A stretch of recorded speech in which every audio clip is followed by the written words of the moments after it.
The notion of a satanic new world order using climate change propaganda to oppress society is a complex and multifaceted concept that has garnered significant attention in recent years.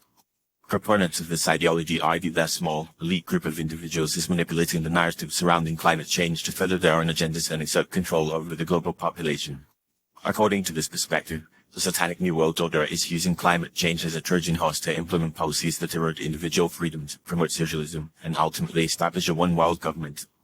At the heart of this conspiracy theory is the idea that the elite group, often referred to as the Illuminati or globalists, is using climate change as a pretext to impose draconian regulations, taxes, and restrictions on the population. By creating a sense of urgency and panic around the issue of climate change, this group is allegedly able to manipulate public opinion and push through policies that would otherwise be met with resistance. These policies might include carbon taxes, strict emission regulations, and the implementation of a global governance structure to oversee the transition to a sustainable economy. One of the primary mechanisms by which the Satanic New World Order is allegedly using climate change propaganda to oppress society is through the manipulation of the media and educational systems. By controlling the narrative and presenting a biased, alarmist view of climate change, this group is able to shape public opinion and create a sense of consensus around the need for radical action. This, in turn, allows them to push through policies that would otherwise be seen as extreme or unwarranted.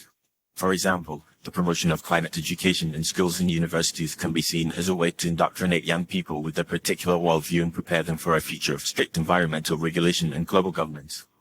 Moreover, the emphasis on climate change as a global problem requiring a global solution is seen as a key component of the Satanic New World Order's strategy to undermine national sovereignty and promote a one-world government. By framing climate change as a threat to the very survival of humanity, this group is able to create a sense of shared crisis and common purpose that transcends national borders.